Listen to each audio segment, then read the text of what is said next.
Good Monday evening, everybody. Yes. Welcome to another edition of, I don't know what it's called. I just thought I'd crank up the studio because I have been recruiting my tail off trying to get players for this new thing that I'm doing. And I was sitting over there at the other computer, and I looked over at the studio, and I thought, man, I wonder if Matt would be mad if I just went live randomly. You think he's going to be mad? I know he's trying to catch some fish. So I thought, why not? Today was the opening of our basketball season. Unfortunately, our football team's doing outstanding, and we're probably not going to get our basketball players that are currently on the football team until probably, I'd say, around Thanksgiving. All right? So I'm working late. I'm working a zillion hours. This is no way for a retirement of a man to be working this many hours. But sometimes you got to do what you got to do. So I'm here, and I thought, what the heck? Why not take some phone calls? You guys tell me what's going on in the fishing world because I have absolutely no idea. I've followed it just a very, very, very little bit. I do know that Brandon Polinick was Angler of the Year, and that's about all I know. Oh, and I know a bunch of dudes or a guy or something cheated in a walleye tournament because you know where I saw it at? I saw it on TMZ. And then I asked Matt about it, and oh, yeah, it's everywhere, all over the place. All kinds of stuff going on in the walleye world. But what the heck, folks? There is 74 people watching late night. I thought you guys might be watching some West Coast NFL football, the Rams and the 49ers. But I guess not. I guess you want to tell me what's going on in the bass fishing world. Notice, I did not say good Thursday, everybody. Welcome to another edition of BTL where we're going to talk bass fishing and anything else that we want to talk about. Well, that's what we're going to do because, folks, I have just been pretty much removed from the bass fishing world. So I'm going to open up the phone line. This is totally off the cuff, folks. This was not planned. This was just, me trying to get a little bit of stress relief because you have no idea how stressful this recruiting thing is going. It is really, really, really hard. And when I took the gig, and, I'm sure there's some people out there, they have no idea who I am. I've been removed since December 20th, and, I'm sure Matt has taken on some new viewers and listeners because the show is primarily, which it is a bass fishing podcast, the show's primarily been bass fishing, which it's Bass Talk Live, and that's fine. But one of the things that I took a little pride in is I always try to make some comparisons with other stuff that was going on in the world and kind of bring it back to the bass fishing world. Folks, I got to tell you right now, I am enormously proud of the effort and the job that Matt has done carrying on the torch of BTL. I see him every now and then because I am out of the door around 7:15 every morning, 7:15, 7:30. Every now and then he comes in early, and, we talk just for a few minutes. But the feedback that I've received from a lot of people has been nothing but outstanding, and I knew Matt would do a good job. I knew he was going to carry on the torch. Obviously, the dude is entrenched in what's going on in the bass fishing world. And I am so happy. He's probably going to freak out. Hopefully the dude is asleep right now because he's trying to make some money and do some damage down on Lake Hartwell. And the only reason I know that is because he called me because he had a situation where he just had some adversity that he was going through. It had nothing to do with his boat or with his motor or anything like that. But he got it all taken care of, and I feel very, very confident that Matt is going to do well at this Open. He is, I would say this is right in his wheelhouse. And for everybody out there that has followed Matt's adventures, if there's one place on this planet that he knows how to do what is in his wheelhouse, that's Lake Hartwell. And I think that's where they're at. I mean, you guys correct me. I think it's Lake Hartwell. Am I right? All right.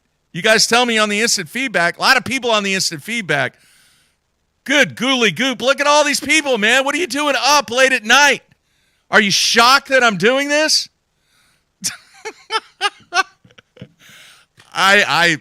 Like I said, man, I just thought this is totally off the cuff, but I thought about opening up, and I don't even know if Matt's done it. Has he done a Sunline Hotline show? Has he? Somebody tell me on the instant feedback. Has there been a Sunline Hotline show? Okay, somebody's saying yes. I'm glad to hear that, because that was some of the funnest shows that Matt and I did, was hearing from the fans, because, hey, the fans are what make this thing work and put it in the position that it's in. Okay, now I'm seeing no. Now I'm seeing he did one the other day. From Sean. Man, I see some names from the past, names that I recognize, and it's pretty cool that you guys are jumping on here. Almost 100 people are watching, going, what the heck is going on? What's Jeffries doing? I'll be honest, man, I've just been so busy involved in what I have going on. And for those people that may not know, I went to teaching and coaching basketball full time. And then I had an opportunity. I had tried for 3 years to get collegiate bowling going on at the University of Oklahoma. I'm friends with Joe Castiglione. I'm an University of Oklahoma graduate. And finally, Joe C. just said, hey, look, Mark, this isn't going to happen. Not going to happen. So due to some relationships that were in place with the guy, Toby Rowland, who does the play-by-play for the University of Oklahoma, he is actually a Southern Nazarene University graduate, and he spoke with the athletic director at SNU, and next thing I know, I'm talking to Danny Thomason, who is the athletic director at SNU, and 6 months later, he asked me to start a collegiate bowling program at SNU. So it's been crazy. You would not believe the people and the players and both the young men and women that I have tried to sell and convince that this is going to be a good deal for them. I have a ton of scholarship money. And if anybody out there remembers one of the comments that I made on several of the BTL shows was that, there's no college scholarships, true college scholarships for college bass fishing.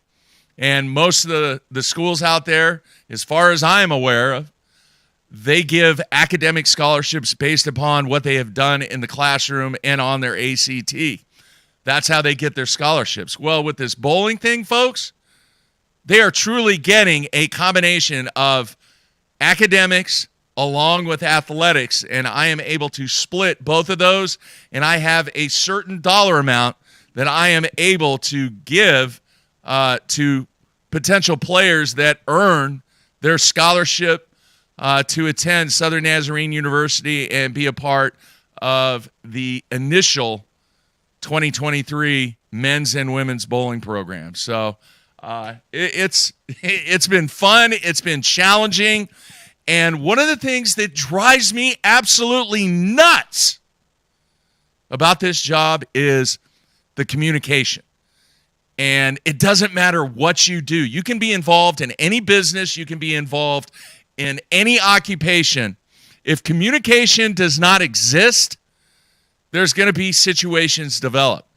And even if you're so busy that you don't have time to talk on the phone or do a video conference or whatever, just communicate that to whoever that you're getting involved with from a communication standpoint. It goes a zillion miles if you just communicate. Man, look at all the people on the instant feedback, folks. This is unbelievable. And I gotta say this right away. I'm not making a comeback. All right, Matt is doing an outstanding job. I'm not coming back. I have many, many things on my plate. I'm enjoying what I am doing. I have a fantastic life, and I am so fortunate to be able to do what I do. And I'm very fortunate to have an individual like Matt to continue this product that was the initial product in the bass fishing world when it came to true journalism of the sport of professional bass fishing. And Matt just doing a great job. But if it wasn't for you fans out there, it would not be at the level that it's at. The growth that has taken place over this past year with Matt taking on the solo responsibility is absolutely just phenomenal, and it's outstanding. And I could not be happier with the job that Matt's doing. So it's been great. Now, I've had a ton of people, including a couple of BTL fans that are down in the Dallas-Fort Worth area. I have been very busy on the lanes, too. And I know toward the latter part of 2021, when I was talking about a lot of the bowling stuff that I was getting involved in, I have had some success. In fact, I'm right now on a streak that I've never done this well in a run of 5 events, be it PBA 50 regional events and a tour that I bowl that is called SASBA, which is kind of based in Texas, Oklahoma, Arkansas, Louisiana. But for the last 5 tournaments, I have cashed a check in the last 5 tournaments, and I've had 3 top 10 finishes in events here in the recent months. And I'm working hard, man, really working on my game. When you're an old guy like this, it's hard on the body, but I have worked really hard to keep my body in shape. And some of you might think, come on, Jeffries, man, it's bowling. You go out for beer, you go out for some pizzas. No, not at this level. And I have really busted my tail to take care of my body, really pursue to try and give me an edge at my age to continue doing this for hopefully at least 5 more years. Man, if I get 5 more years out of this body to be able to perform at the level that I'm at right now, I am going to be elated. So really good performance. I have another PBA 50 event this coming weekend in the Dallas area. It's actually in a suburb called Rolette. So we'll see if the streak continues and builds up to 6 consecutive events on making the cut and making a little money. And come on, man. I don't do this for the money. I just do it because I love the game. And I'm so blessed to be in the position, not from only from a physical standpoint, but from a financial standpoint too, to be able to do this at my age. But a lot of that is a result of the hard work that Matt and I did over the 20 plus years that we've been involved in this industry. And honestly, this is pretty cool. And once again, if you didn't catch the beginning of the show, this is totally off the cuff. This was not planned. I was sitting over there. I had just gotten off the phone with the softball coach at Southern Nazarene, because when it comes to recruiting some of the women players on the bowling team, there's a lot of women bowlers that are really good softball players. And I'm actually working on recruiting 4 players from the state of Iowa that are really good bowlers, but they're great softball players too. So we're trying to get dual utilization from an athletic standpoint. And this one girl, not only is she a really, really good bowler and a great softball player, she wrestles. She's a wrestler. Man.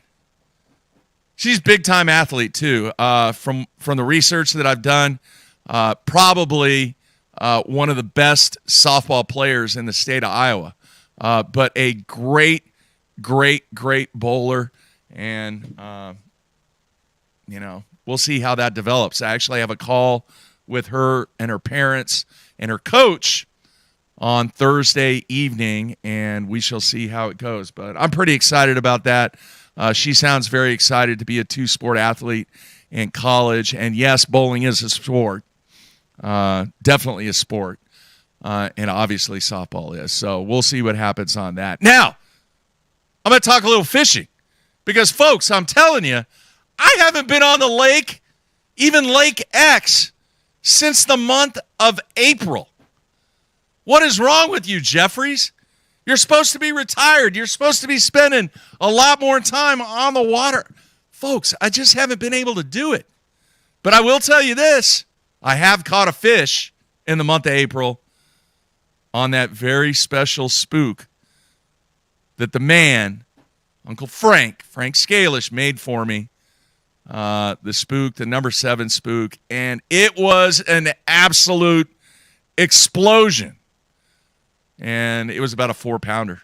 And that actually happened on Lake X. And that's one of the few fish that I actually caught on Lake X. No striper fishing. I haven't done any striper fishing. Me and a really good friend of mine, Brent Conway, we did go to we went to Texoma.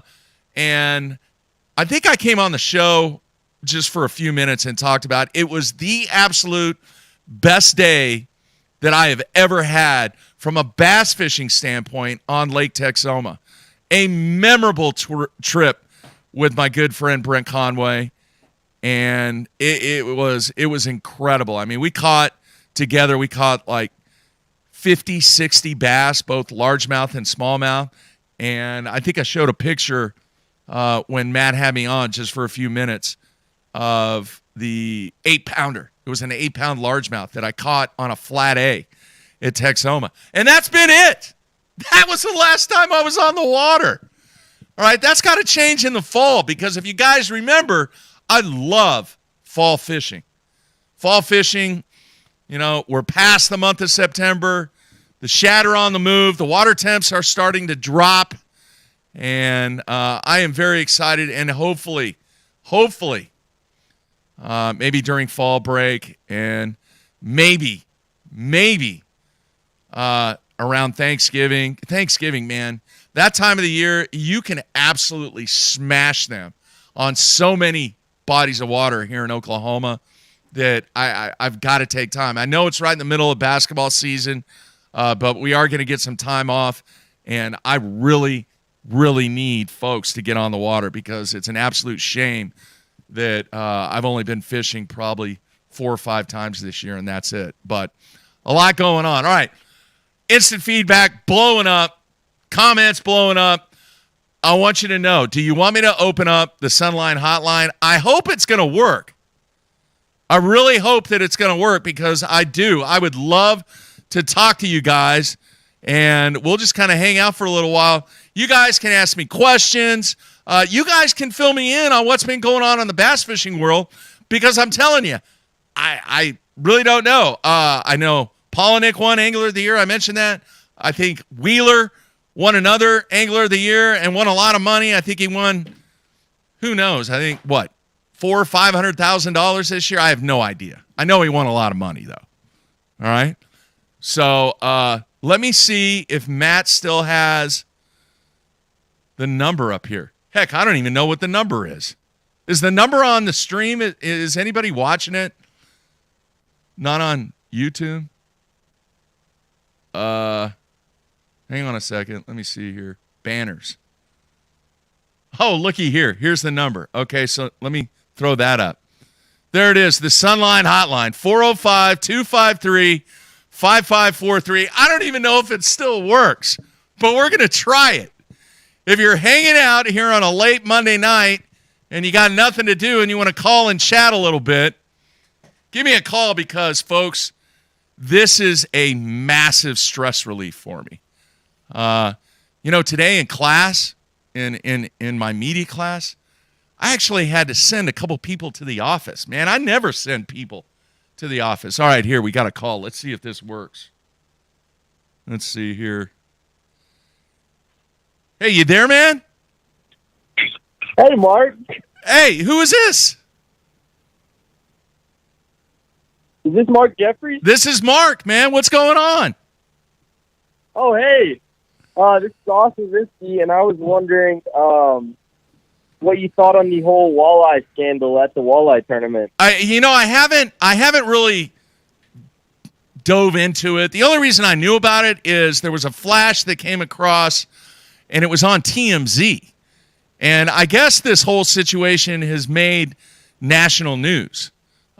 Somebody said that there were reports on it on local television stations, regional television stations, but kind of help me out here. From what I saw, they were shoving weights in the fish. Is that right? Yeah, there was 2 weights in each fish, and they found like pliers and like walleye fillets. What are they doing? What are they thinking, man? I don't know. It added 8 pounds to their weight. Why? Why would you do that? That's criminal, man. No are idea. are they going to get prosecuted? I'm not sure. They were escorted by the police, but I'm not sure if they're going to pursue a lawsuit or what. But I know they won a $300,000 tournament. Oh, they're going to jail. The past couple months, I think. They're going to jail. That's thievery right there. Wow. Why would somebody do that? That is insane.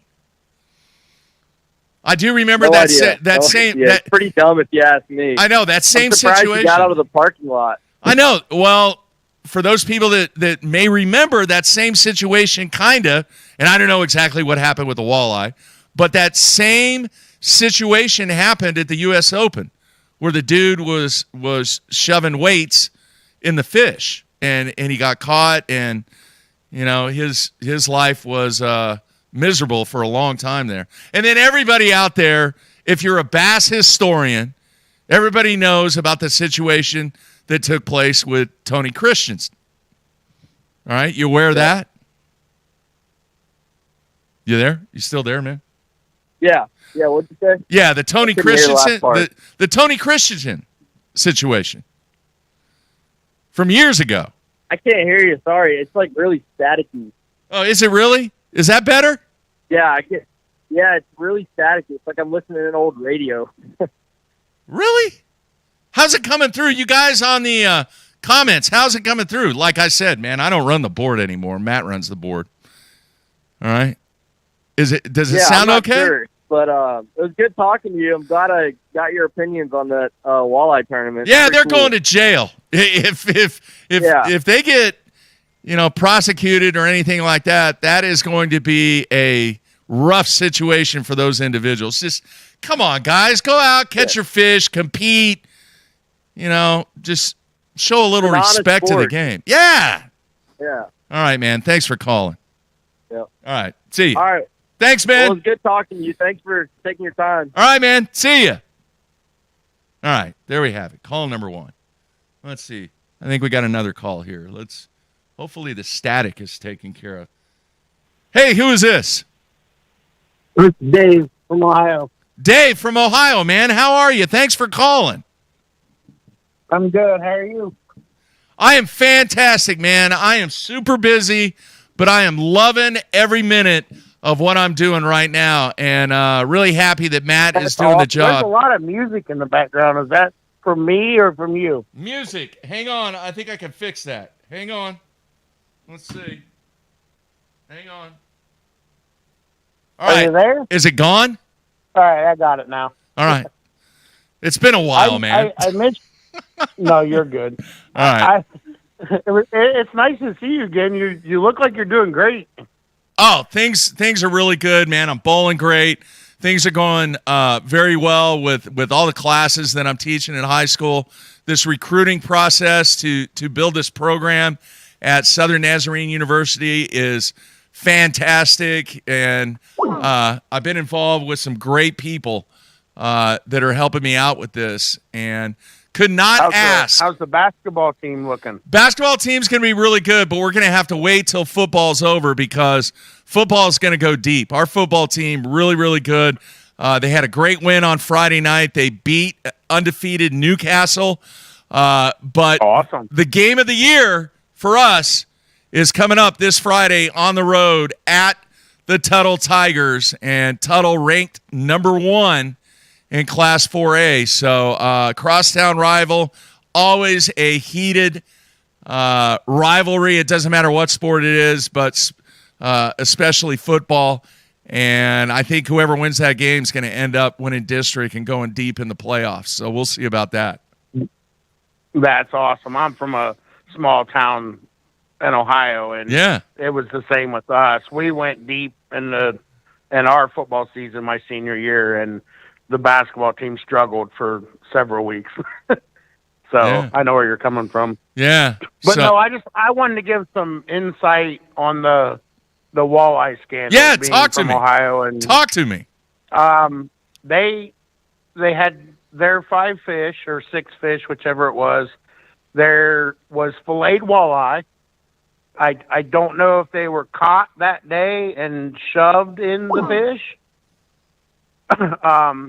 There was the one caller was correct. It was 9 pounds of fish, or 9 pounds of weights. Yeah. And fish. There was no pliers. I don't know where that come from. The tournament director issued a statement today. They've done everything they can do on their end, turned it over to the ODNR and Division of Wildlife and everything, and the prosecutors have to do what they have to do. Yeah. This particular team has won within, I think it's year to date, almost $450,000 worth of money and boats. Wow. Of course, you can't go back and prove that they cheated. Wow. But, I mean, there's a big tournament up on Lake Erie. It's called the Fall Brawl. Mm-hmm. They won it last year, but they got DQ'd because they wouldn't take a lie detector. Yeah. Don't know. They won. There's another tournament. It's called the Slam Fest or the Walleye Fest. One of the two, I forget. And they won that one. They did win a big 621 Ranger boat on that. Yeah. For whatever reason, they didn't do a lie detector or whatever. So whether they cheat or not, who knows? That's their conscience, not mine. Wow. It's just, man, the things people do. Sometimes the people that are dishonest, and who knows, I guess you're innocent until proven guilty, but whatever, but it seems like sometimes the dishonest people work harder than if they just would work at their trade and be honest about it. It's just, oh yeah, it's crazy. When I saw the crawl and I heard about that, I saw it on, I think it was on my feed for TMZ or whatever it was. I was just like, yeah, holy cow. And I sent it to Matt and I go, what is the scoop on this? And he texted me back. He goes, oh yeah. He goes, big scandal, national news. These guys are going down. So yeah, it's a shame, man. I don't know. Shame. I mean, a lot of the guys here in town and all the feeds that I've read, they'll just get a slap on the wrist and, it'll be done. Because the tournament that they won or would have won, I think was 10 grand. Yeah. So I don't even know if that's, I know it's a felony, but I don't know of what degree. Yeah. So. Wow. It's hard to say. Unbelievable. I'm a bass fisherman. I fish derbies. I've a couple different circuits and stuff, and it's never ever crossed my mind. Yeah. I've had my butt handed to me way more times than I've ever cashed a check. So yeah. You and me both, my friend. Right. Hey, I can't thank you. Right. Can't thank you enough for calling, man. Greatly appreciate it. All right, Mark. All right. Well, you be well and take care. All right, man. Thank you. Thank you. Bye. All right, see you. All right, we're going to go back to the phones here in a sec, but I want to address Jeff Lucas, his comment. Let me see if I can pull it up here. Let's see here. Show. All right. Please tell the Tony Christensen story. Would love a 20 feet deep on it. Jeff, I went, this was 3 years ago, 3 or 4 years ago. It was coming up on the 20th anniversary of the start of that whole situation that took place. And I spent days, I spent weeks, I spent months trying to find Tony Christensen to do that 20 feet deep.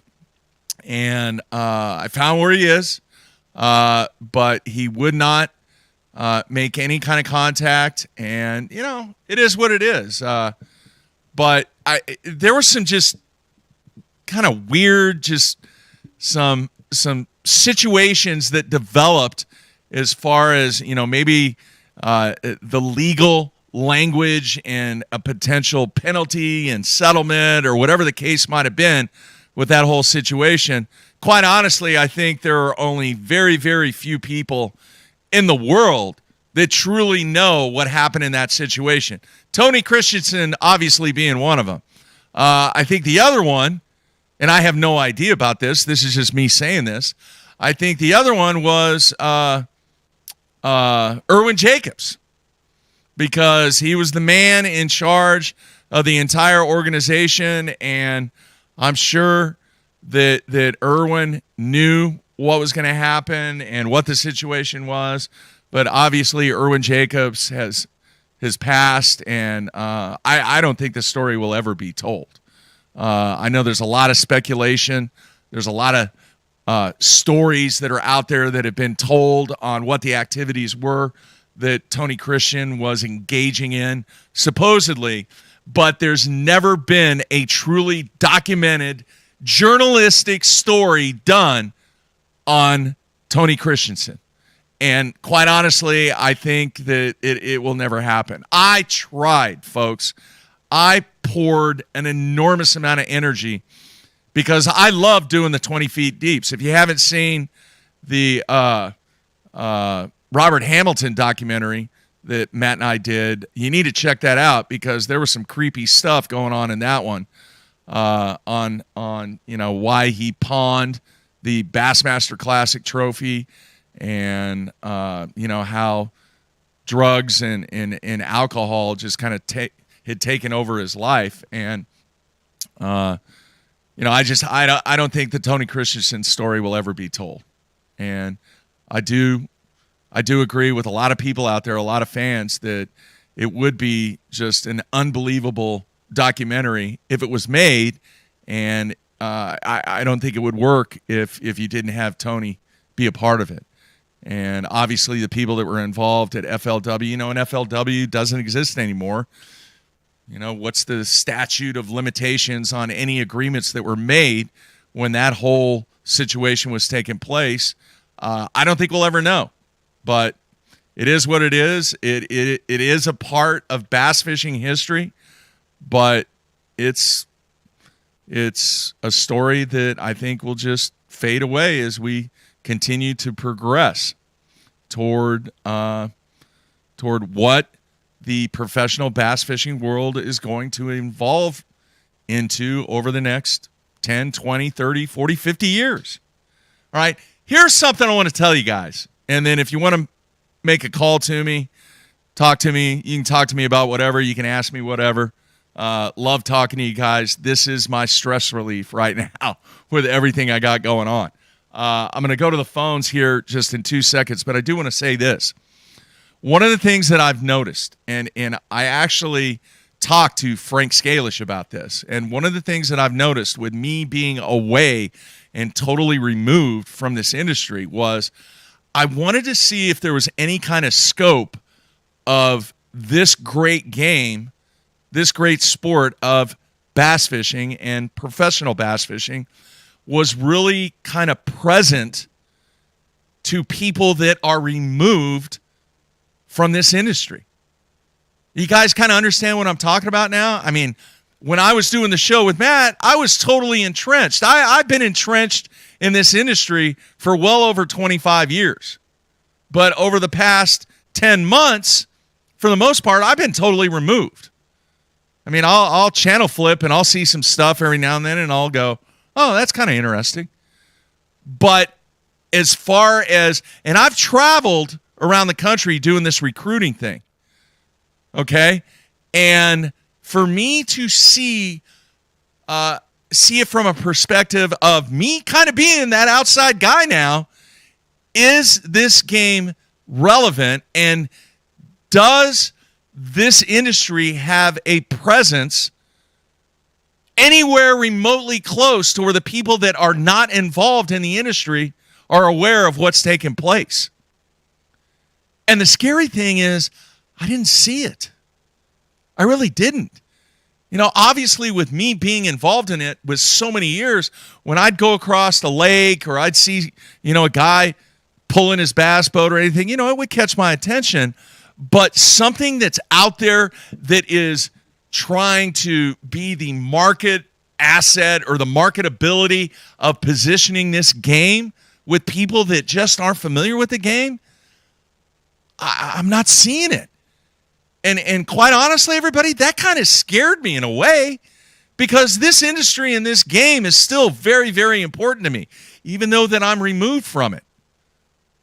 But over the past 20 years, this game, what everybody has tried to evolve this game into, and this sport, is to get people from the outside to understand this game, to participate in the sport, to become familiar with what's taking place. I'm not seeing it. I'm just not seeing it. And that opened my eyes dramatically. All right? Dramatically. On, are we really trying to do what this industry has said they've been trying to do over the past 10, 15, 20 years? Kind of scary. Not scary in a bad way, but just kind of like, wow, you know, I'm hearing this. When you're in the industry, you're hearing all these good things are happening. And quite honestly, good things are happening. But for somebody that is removed from the industry and just not involved, I'm talking about even the weekend guy. The weekend guy that's going out and fishing in the $30 fruit jar jackpot tournament. All right? I'm just not seeing it. You know, somebody made a great point here. Let me throw this one up. All right, from Eric. How much does the walleye cheaters making all the national news hurt bass fishing's image to people aren't seriously into bass fishing? It's a great question. Fantastic question. What is the verdict? Quite honestly, I think it's just a passing news feed on a crawl. And people are going, wow, that's kind of interesting. Cheaters. I don't think it has any kind of reflection on what people think about the game that we all love. I really don't. I think it's just kind of a news blip. You see it all the time. All right? I don't think any, to be quite honest with you. I think it's just we have so much information available through social media, through, 10,000 different channels that are available either through your satellite network or your streaming provider or whatever that you're utilizing to get your television, your media fix.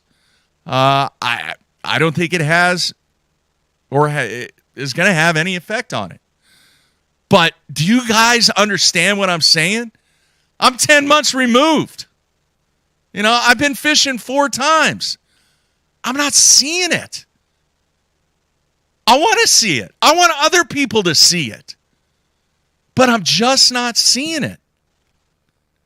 Now, if you're entrenched in the industry, believe me, you are seeing it. If you're that weekend guy that's fishing I don't even know what they're called now.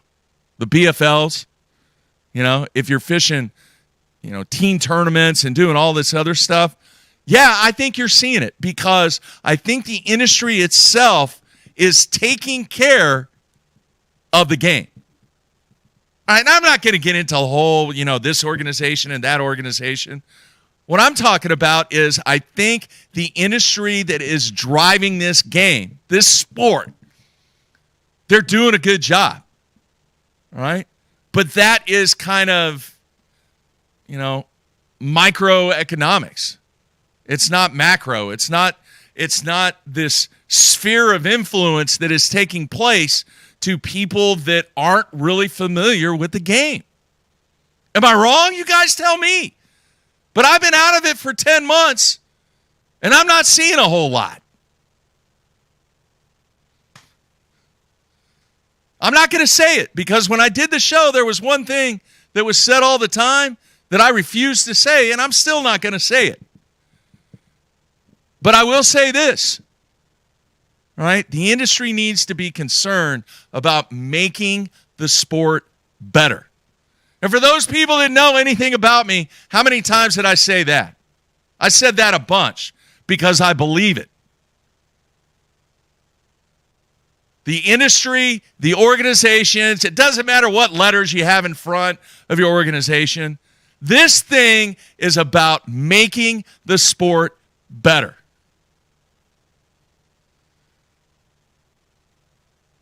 How are you going to make it better? Well, I think a lot of organizations and companies out there have done a great job in making it better. All right? But you know what I'm seeing on ESPN and Fox and the new Stadium Network? I don't know if anybody's seen that one. Is you got axe throwing, you got knife throwing, competitive knife throwing. Are you out of your mind? All right. Are these organizations paying for that TV time? Or are they actually generating revenue based upon the product that they're putting on television? You guys tell me. Man, the Sunline hotline's blowing up. I'm sorry. All right. So I'm going to go to the phones here, but just in case, people, in case you're just tuning in, this was a totally off-the-cuff thing. I'm not coming back to BTL. I've been working my tail off recruiting. I just got off the phone. I've been on the phone all evening long since I got home, and I just looked over at the studio, and I thought, man, it'd be pretty cool to just do this. And look how many people are on. Right now, 141 people are watching this. Late night on a Monday Night Football going on. Man, folks, this makes me feel really, really good. And I can't thank you guys enough. All right. Do I miss it? Yeah. I'll be honest with you. Yeah, I miss it. All right. But I'm having a lot of fun doing what I'm doing. I got to be honest. It is really, really, really cool. And, if this is a hit, I mean, you guys tell me, maybe, I don't know, once a quarter, I'll crank this thing up. And obviously, it's going to be late at night with everything that I got going on. And we'll just talk. We'll just talk, man. We can talk fishing. I don't know a whole lot about fishing anymore. I know a lot about the history. But what's going on right now, I might need to dabble in doing a little research and finding out some of the things. But it is what it is. You guys like talking. Obviously, the phone lines are blowing up. All right, let me go to the phones here. Hey, who is this? Hey, how we doing? This is Zach from St. Louis. Zach from St. Louis, man. Thanks for calling. What's on your mind? Oh, nothing much. You say you don't want to talk too much on fishing? Let's talk bowling. First off, what's the bowling ball behind you? Which one? There's like two. The one on, well, you can't see. The one that you can see in the shot, let's see if I can get right there. That is a ball that I used when I bowled my very first PBA tournament when I made my comeback. and I actually cashed a check in my very first tournament, and that was the ball that I used. That's awesome. And then the ball that's next to it was the first 300 that I shot when I made my comeback, when I decided to start bowling again. So I kept those two balls. It's a roto grip, and it's actually all cracked out. It's kind of a mess. That's I've got my fair share of those in the basement. I know what you mean. yeah. You know, the physics and all the chemicals that go involved in building bowling balls. Sometimes that just happens. Sometimes you get a ball and it's going to crack out. It doesn't matter what you do to it with the expansion of the resin. That's a good question, man. Thanks for asking. You did make me think of something real quick, though, is the, talking about ESPN and all that. Yeah. So it's awesome as being a bowler. I run a bowling center, host Really? PBA events, all kinds of things. Yep. I work for Bolero. Okay. So it's really frustrating to me is, like you said, you turn on ESPN, you turn on all these networks, and you don't see bowling, you don't see fishing. It's all these miscellaneous things you just don't expect to see. Yeah. Yeah, and the the agreement that the PBA has with the Fox network, it's going to be interesting to see what happens to that over the next few years, because I think there's only either 1 or 2 years that remain on that agreement. Here's the other thing. The company that does all the live streaming for the PBA, they're gone. All right? Flow Bowling is gone. And we're continuing to wait and see what's going to happen as far as what the PBA is going to do from a streaming standpoint. And that is going to be really interesting. You know, a lot of people out there, they could care less about it. But for me, being on the media side and also being a PBA member and just kind of intrigued with all the business side of what takes place, I don't want to say competition, but the separation of the USBC to the PBA, it's going to be really interesting to see if Bowl TV, which is basically operated by the USBC, is going to continue to offer their live streaming service for the PBA stops when the new season kicks off. They don't even have a schedule yet, though. You know? Yeah, outside of the Masters and U.S. Open, of course. Yeah. I'm very curious on that myself. Yeah. Cool. I just want to chime in. No, that is awesome. I appreciate it. That is super awesome. And I don't know if you know it or not, but I actually got to the point when I started this comeback 3 years ago, I actually bought a mill and I drill all my own stuff now. And the cool thing about this is I have a friend of mine who he earned his degree in physics, his PhD in physics from Stanford. And he used to be a bowler, but he hasn't bowled for a long time.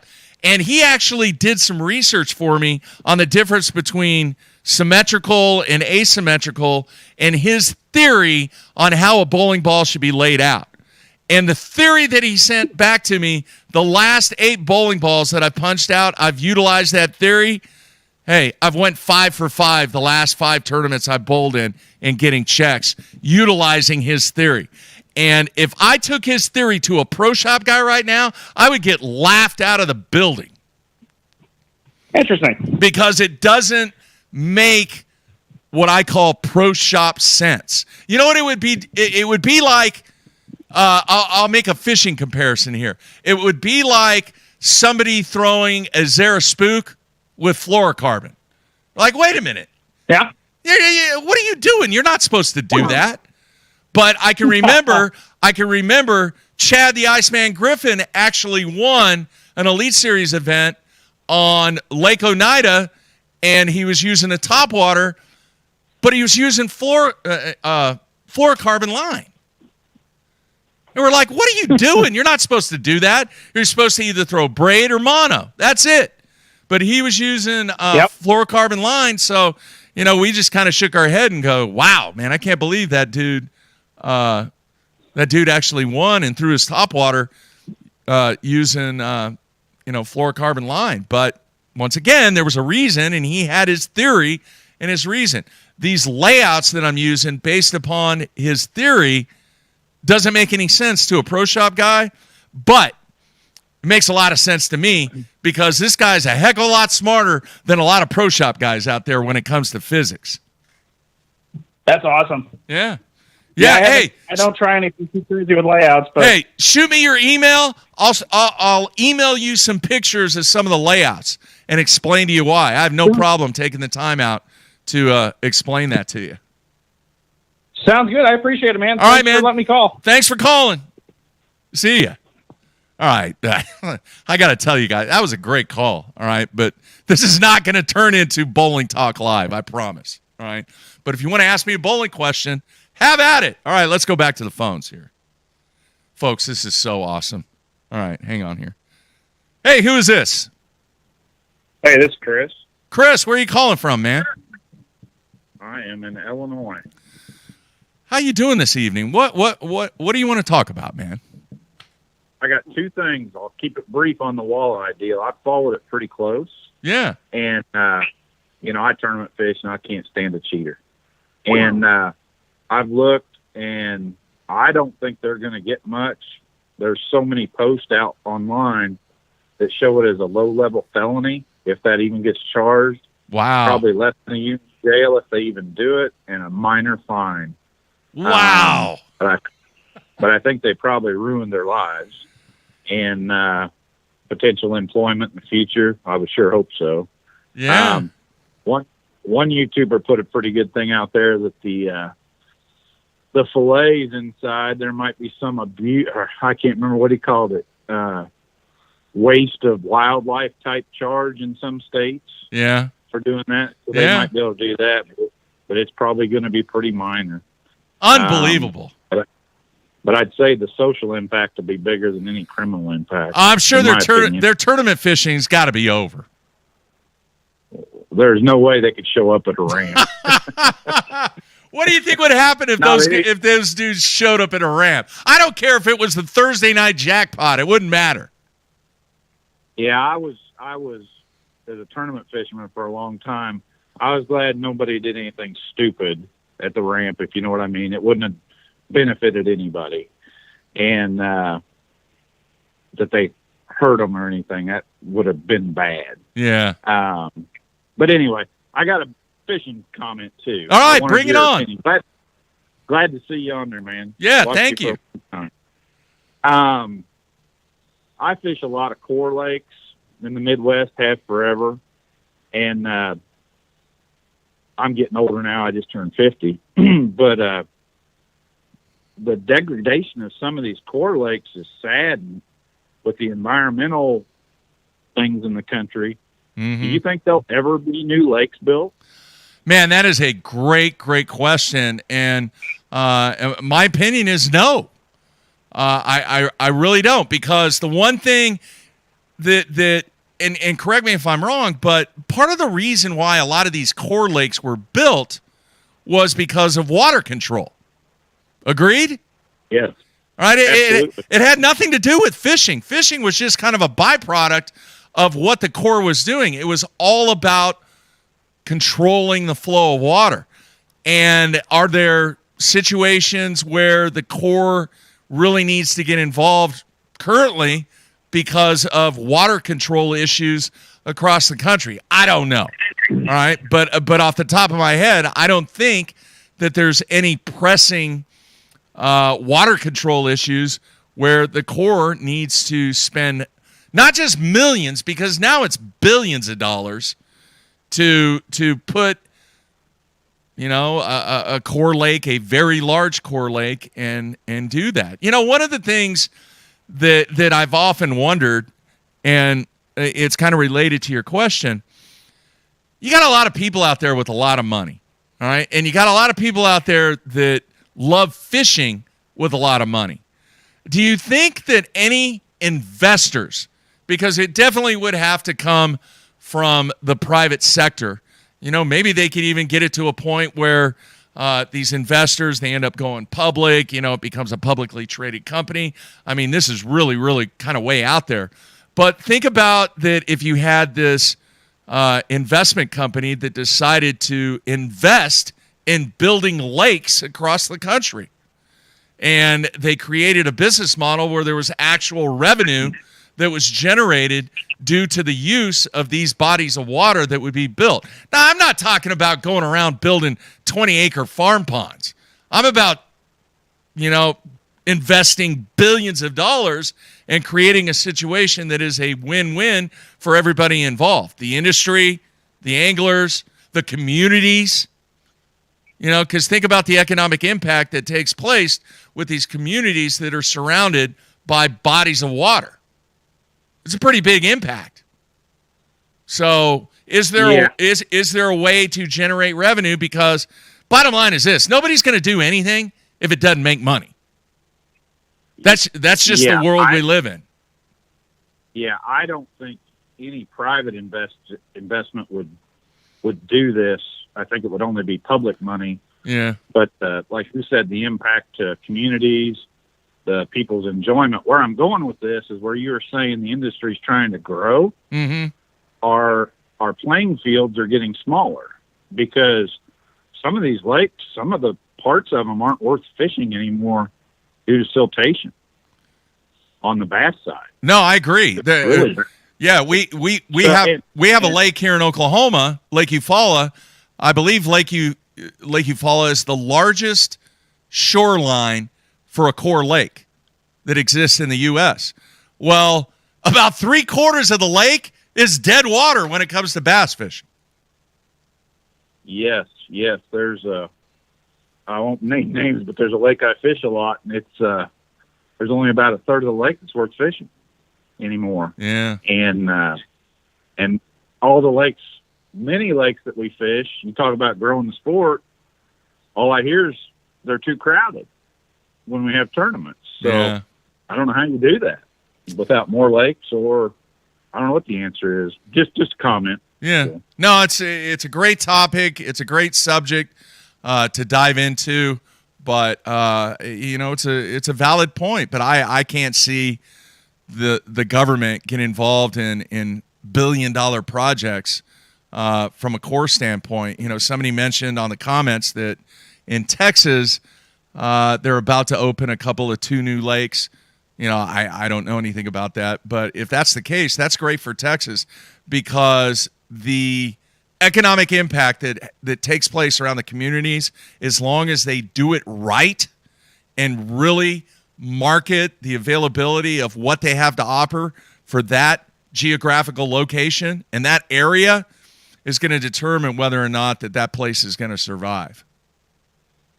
Yeah, like a lot of lakes, the core, I'll commend them on this, is some of these lakes are aging so much that their cover's going away. Yeah. And they're trying to get ahead of it, working with the departments of conservation and putting in these fake structures. Yeah. Because like the wood type lakes, yeah, they're rotting and going away. It's and well past us. I mean, what are these lakes going to be like? So, yeah, great point, man. At least in this sport.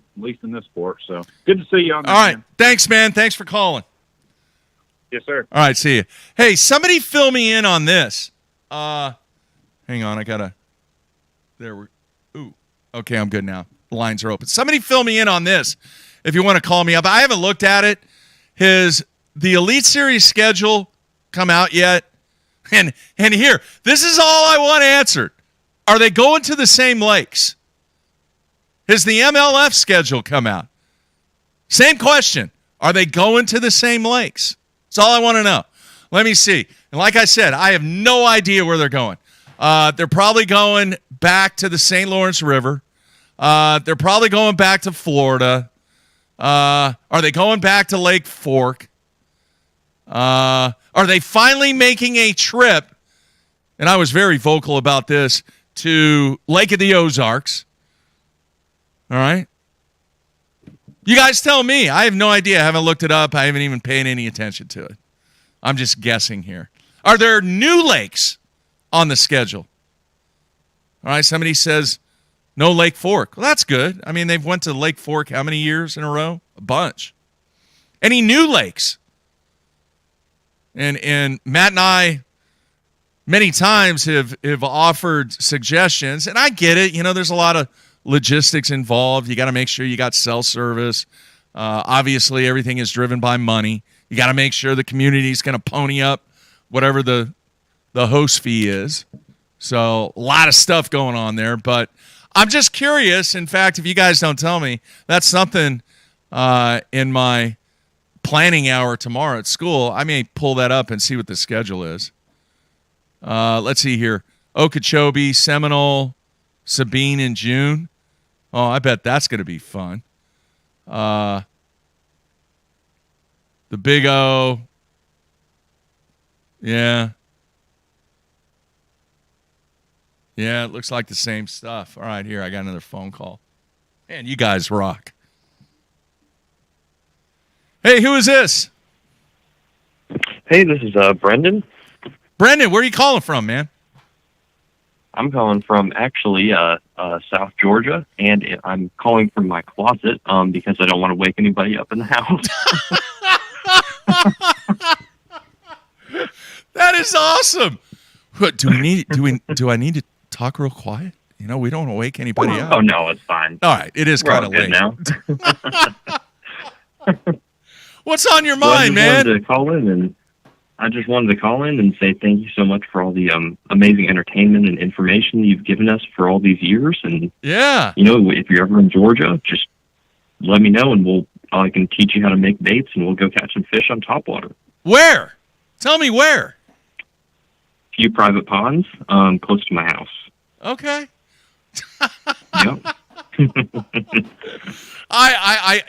There's actually a recruit in Georgia that I've been communicating with via email, and there's actually a youth tour that takes place in the southeast part of the United States. It's called the Beast of the East.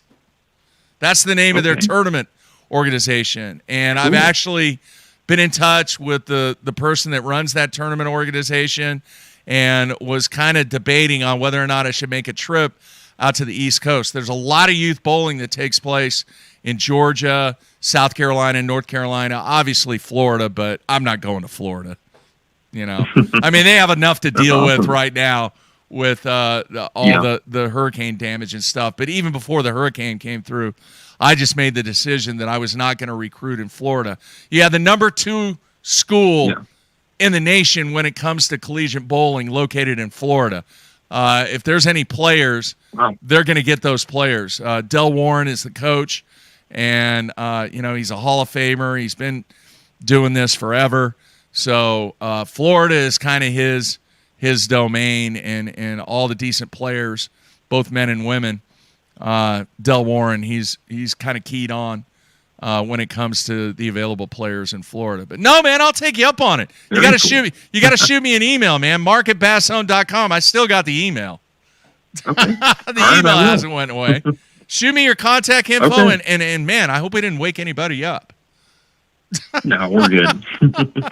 Thanks for calling, man. And you guys have a good one. Yeah. Anything else? I didn't want to cut you off there. Anything else? Oh, sorry. How's Ken doing? Is he okay in the store? I know he lives in Central Florida. Yeah, I reached out to him. I haven't heard back from him, but I'm sure he's got a lot going on because he was taking care of his mom too.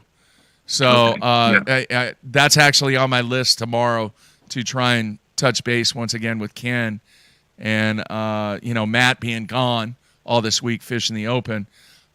Maybe next week, or if I hear anything, maybe I don't know what I can do. I mean, I don't have access to any of the BTL Facebook stuff or anything like that. But if I do talk to Ken, I will have Ken say, "Hey, man, you need to throw a message out there to let everybody know you're okay."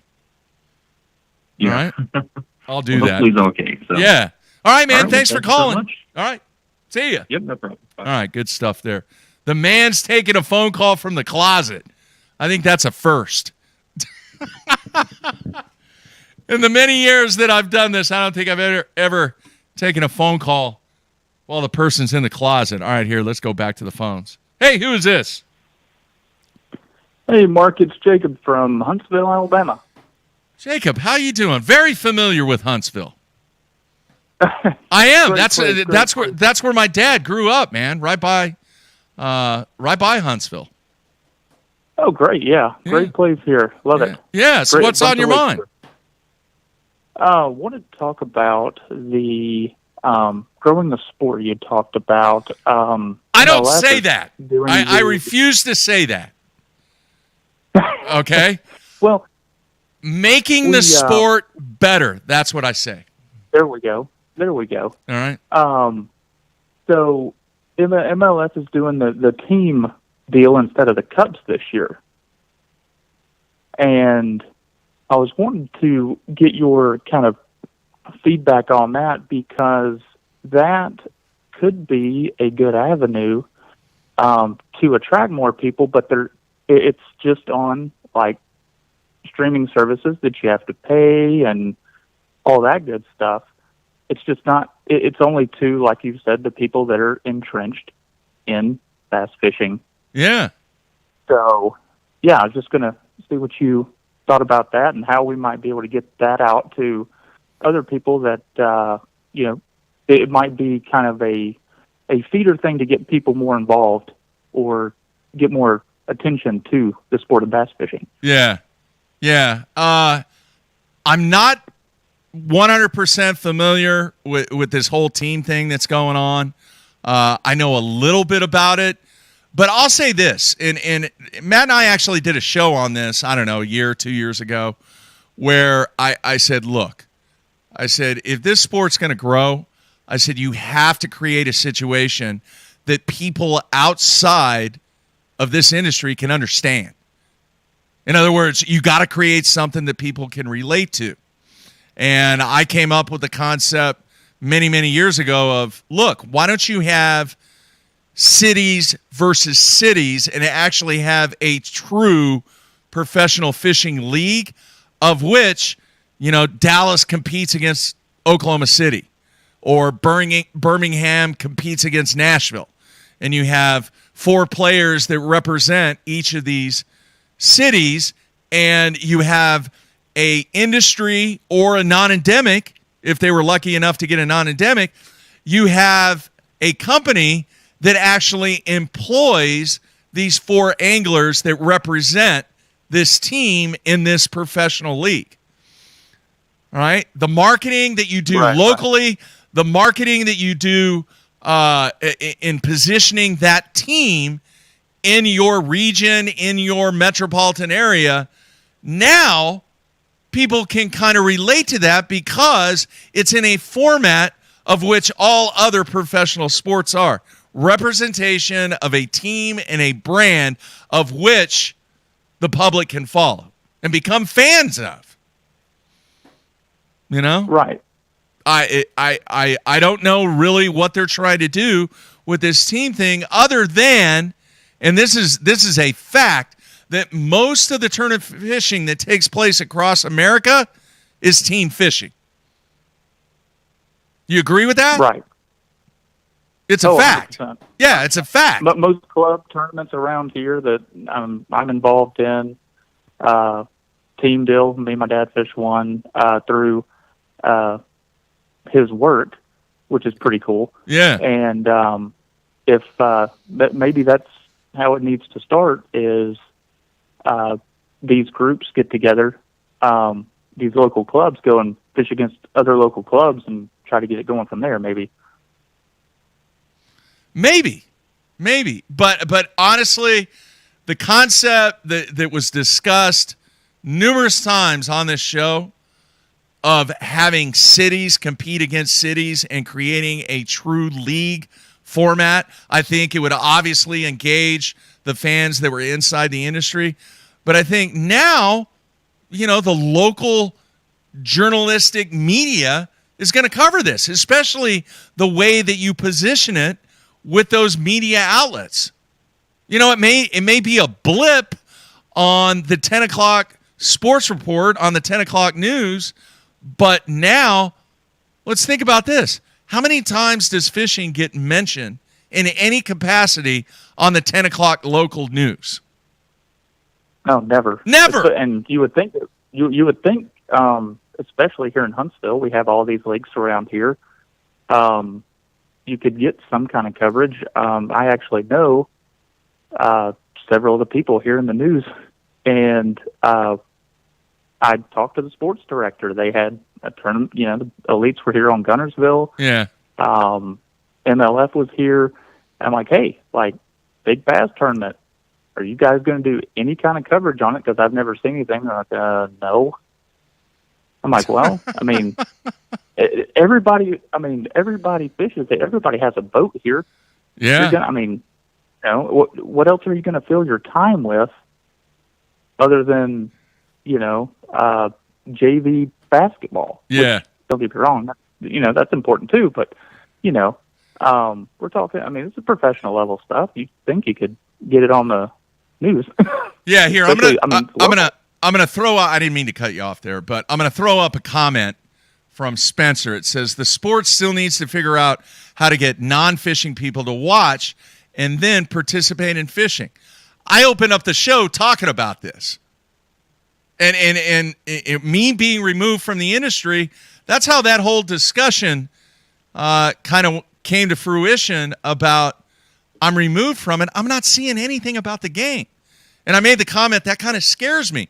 Not in a bad way, but just in a way of, wow, what's going on? I thought, 20 years ago that things were going to change and the people that were outside the industry were really going to be affected and really become interested, more like infected, not affected, with this game. And it just has not happened. And it really hasn't. Agreed? Right. Oh, absolutely. Yeah. Yeah. Because I got into fishing just probably like most everybody else that's in their younger 30s. Saturday morning, turn on the TV, you see, the Bassmaster stuff come up. That's how I got introduced to tournament fishing. Yeah. And that's just not the way things are done anymore. They just have other stuff, or the cable and satellite. It's just different. Most people are going to streaming. Yeah. So yeah, it's hard to get it out to people, and yeah, they're gonna have to figure out a way to do that. And I think like you said, the local news, if they can wrap their heads around it, because they probably don't have any interest in it, but that would probably be the best way to do it if we could convince some of those people to get it on there. Yeah. I've always said, if you can take the game, take the sport, and put it in a format that the sports fan or the average fan could somehow, some way relate to. How cool would it be to have a draft for this professional team league that exists for professional fishing? That would generate some interest.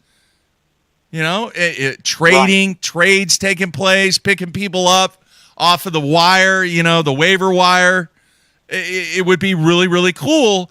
And, we could go on for 3 hours about this discussion about how you see some sports with the aspect of sports betting and the impact that sports gambling and sports betting has had on some of the sports and their rise in popularity.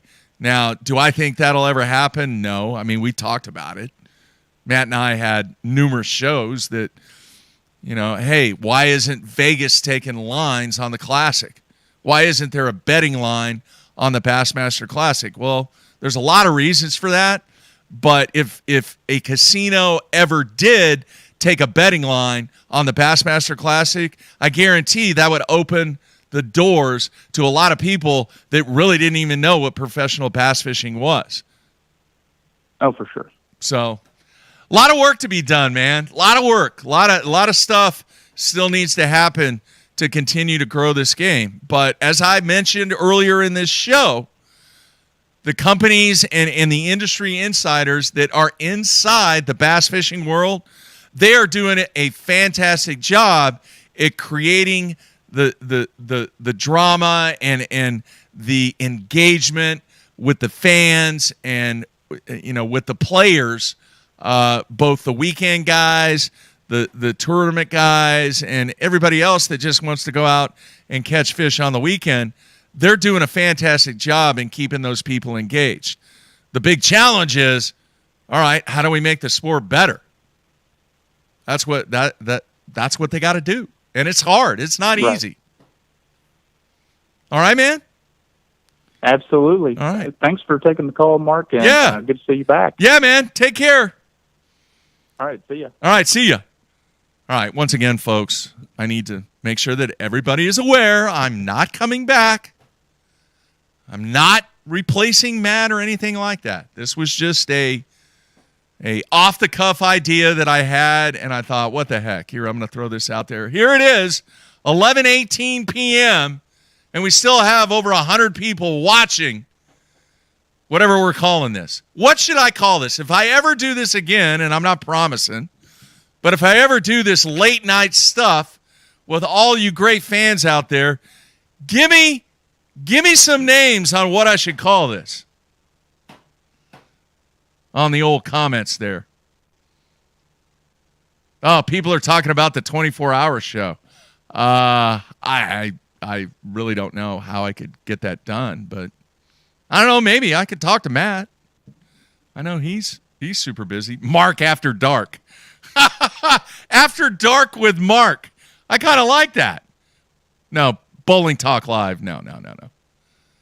After Dark with Mark.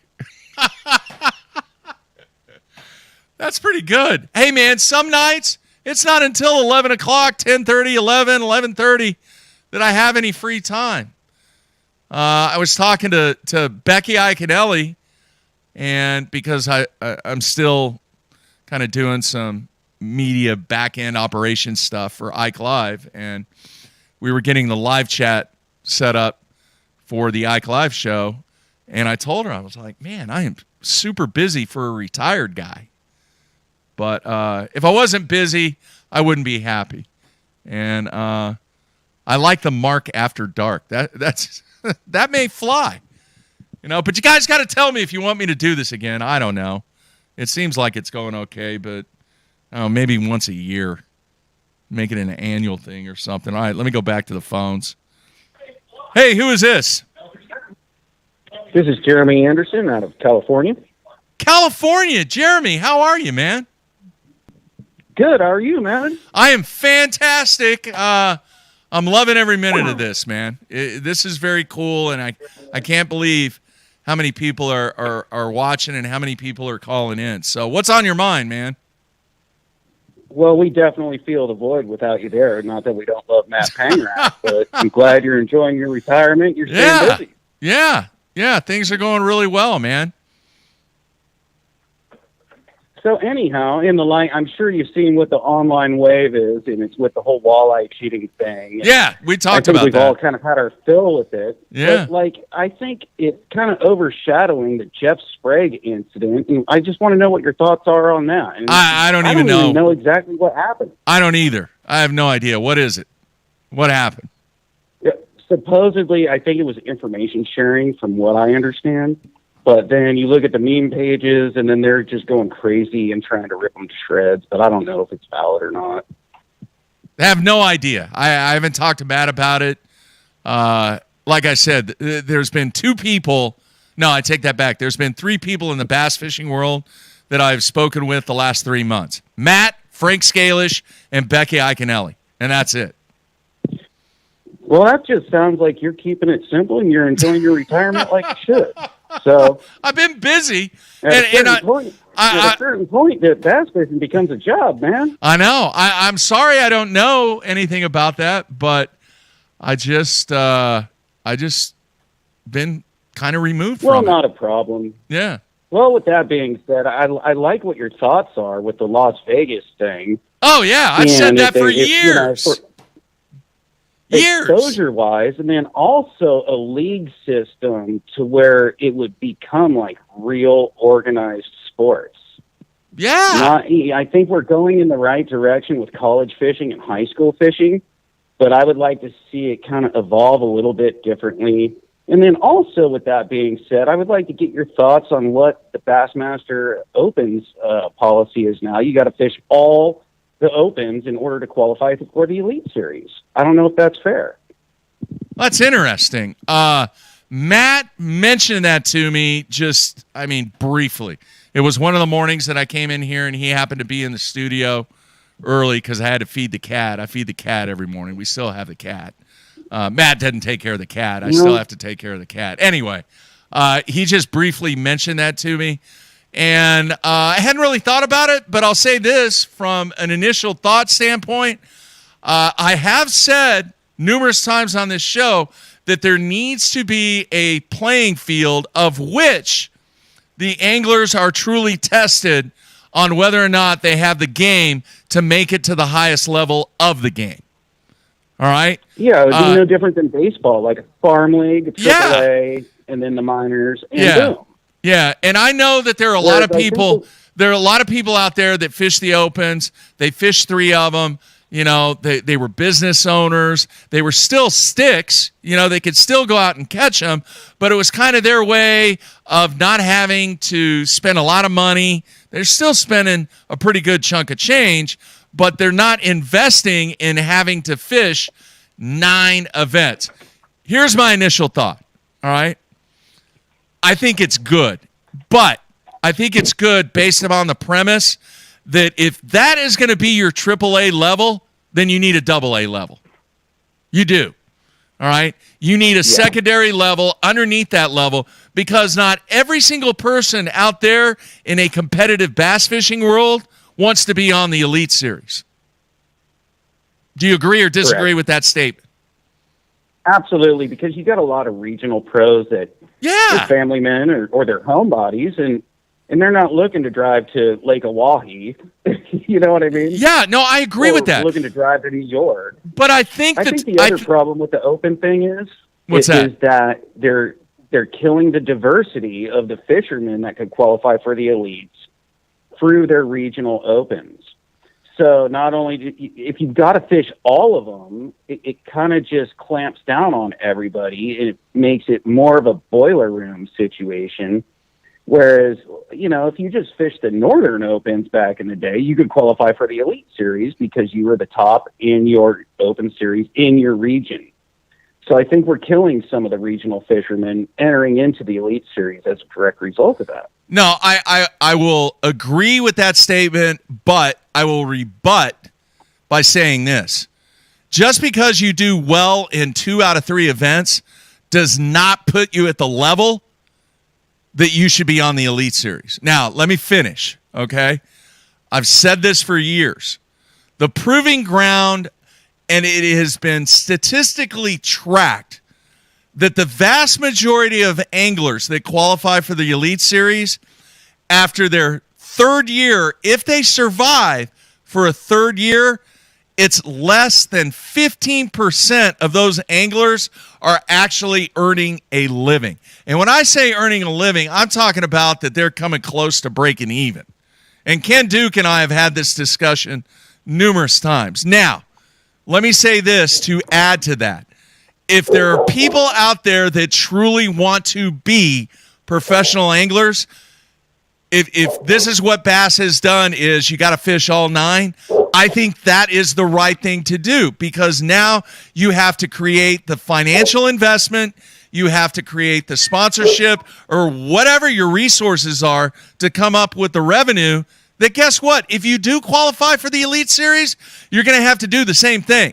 So this is like a testing ground of which you're not going to have to devote the same amount of revenue necessary to be on the Elite Series, but it's going to be a massive proving ground to see if you have the game to participate at the Elite Series level. Now, having said that, I still think that there is a need for like a 3 tournament series at a AA level for the regional guy that wants to compete, that wants to get an opportunity, that has some type of carrot dangled to him to get him an opportunity to, you know, either go to the Classic or if you finish in the top, you know, if you're the top angler in points in those 3 events, all right, here's what we're going to do.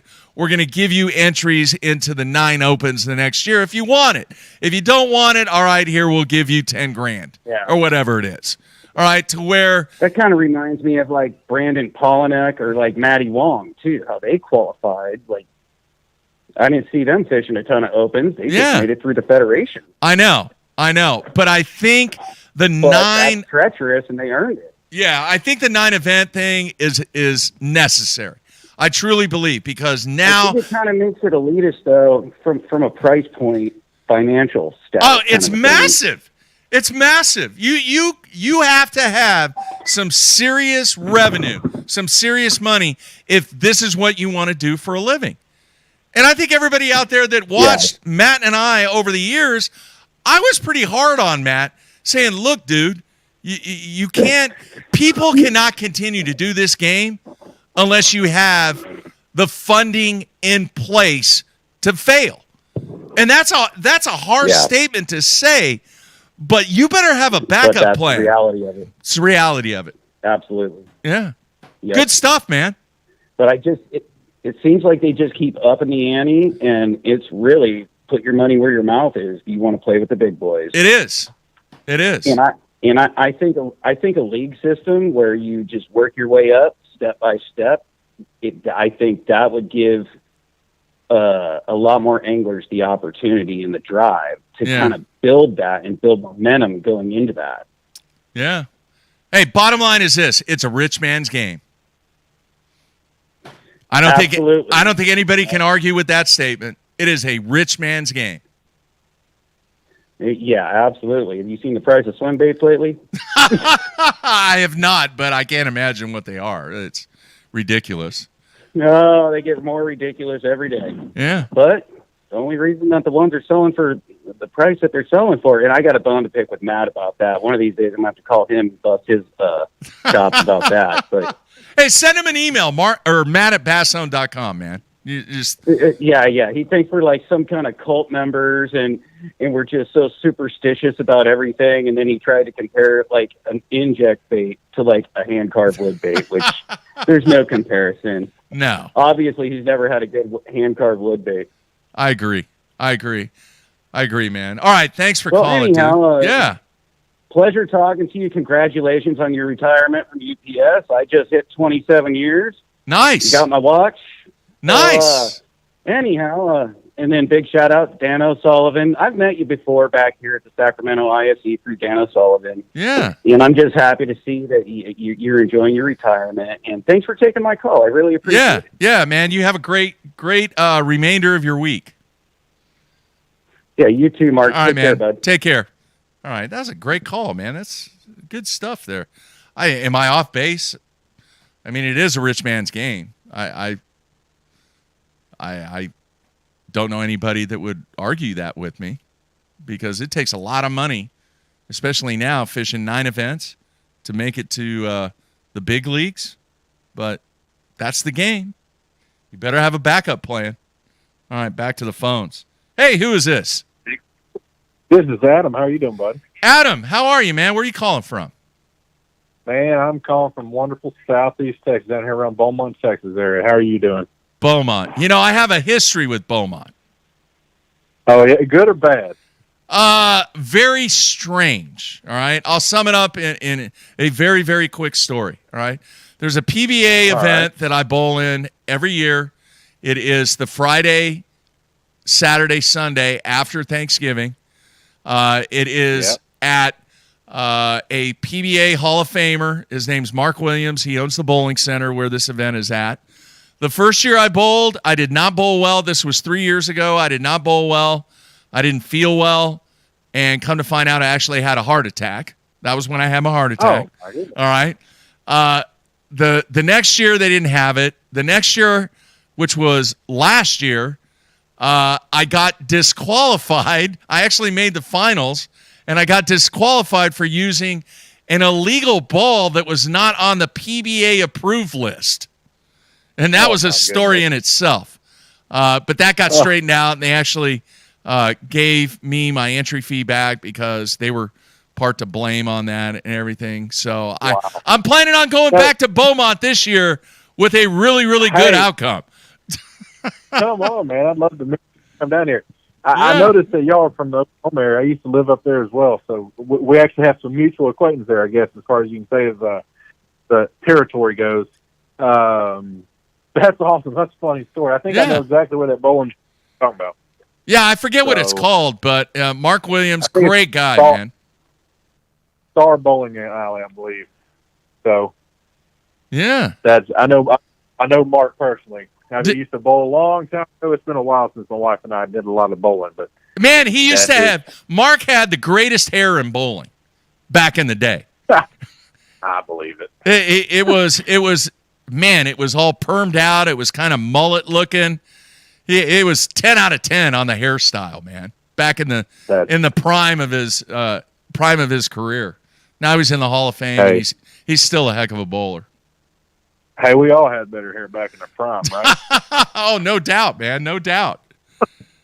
Hey, so, man, first and foremost, congratulations on retirement. Yeah. And I love you doing this type of little podcast, whatever you got going on here. It's great. I actually run podcasts myself, so I love seeing and interacting with people like this, especially when it comes to fishing and in the industry. And we have commonalities as far as the bowling in Southeast Texas and Oklahoma. I love it. So first and foremost, congratulations on retirement, bud. Thanks, man. Thanks. Hey, so I kind of came into this a little late, so if I bring this up and you've already talked about it, just tell me. You talked about the Bassmaster Elite schedules and knowing why they're going back to some of the places they're going to, and why aren't they trying out new lakes? I mean, has anyone commented and said why that is or anything like that? It's been discussed numerous times, and there's two reasons. One, it's obviously the involvement from the communities that are surrounding the bodies of water and the launch sites. These communities put up a tremendous amount of money to the organizations, both Bass and Major League Fishing, to host these venues. Some venues, obviously, they see the economic impact that takes place when these venues come to their locations. So they're more than willing to continue to pay these fees year after year. The other thing is, logistically now, the wireless carrier that are available on these bodies of water in the areas, it is an absolute requirement that they have good cell service because of all the live coverage that both organizations have during these events.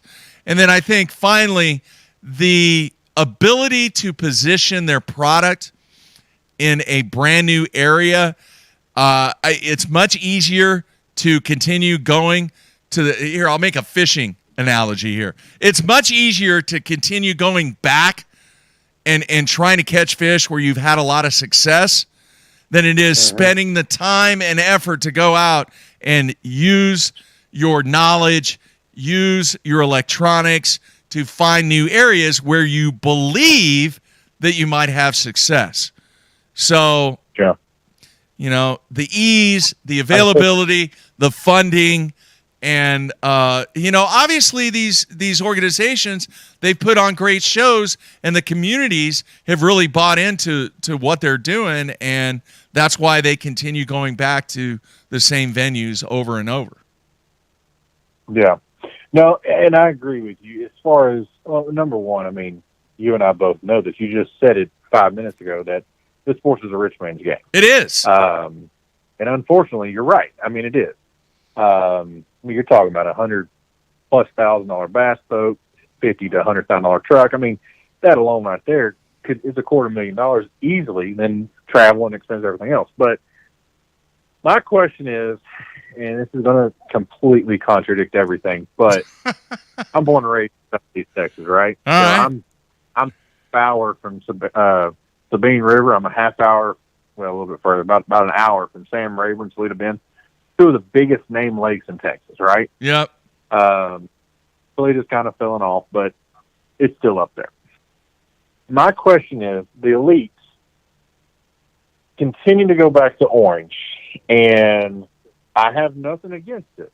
Orange, Texas probably packs the biggest crowd in all of Bassmaster history. I know last year there was like 65,000 people showed up on Championship Sunday or something like that. I mean, it blew the record out of the water, right?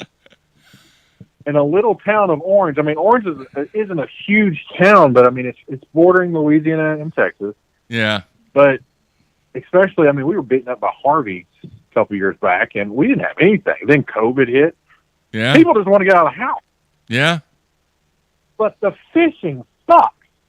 Like, I was raised on that river, and if you have a 20-plus foot bass boat that's got $500,000 worth of electronics on it, you can leave that at the house and bring a kayak and have a better chance than a $100,000 bass boat. I swear to you. I have given up fishing these Tuesday derbies because in my big boat that I have, I can't compete with these guys in the 10-foot or 16-foot John boat that goes 20 miles out in the marsh, which is perfectly legal. Yeah. But I can't get there in my boat. Yeah. And dude, they have got monsters out there as far as bass goes, but those bass has the habitat to just stay where they are. They don't need to go anywhere. Right. Yeah. I've personally seen a 6+ bass in a 5 bass limit bag that weighed over 35 pounds. Well, I'm sorry, I about to mess that up. A 5 bass limit where the smallest bass was 6 pounds. Wow. That's a good stat. Yeah, and then last year when Jason Christie won, I mean, I think he won with 35 pounds over 4 days. So tell me how that happened.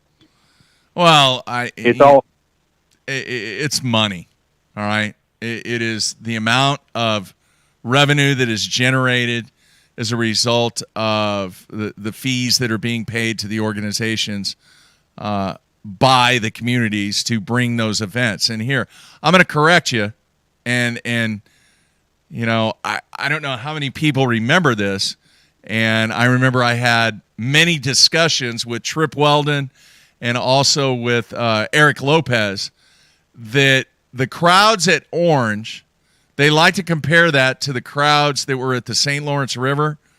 But I'm here to tell everybody the largest crowd, because they don't have people out there with clickers, all right, counting everybody. All right. I've been to hundreds of Bassmaster Elite Series events. The largest crowd, absolutely beyond a doubt, that was ever in a city was the very first time that the Bassmaster Elite Series went to Stockton, California. It was incredible. All right, that is the absolute largest crowd that ever showed up for a final day weigh-in. The weigh-in took place in a park, and I can't remember what it was called, but it was completely surrounded by this really cool stone and iron fence. And it was almost like, for lack of a better term, a palladium of showcasing these guys weighing in fish. And it was jam-packed. My estimate was there were over 10,000 people in this park area, easily. And there could have been more.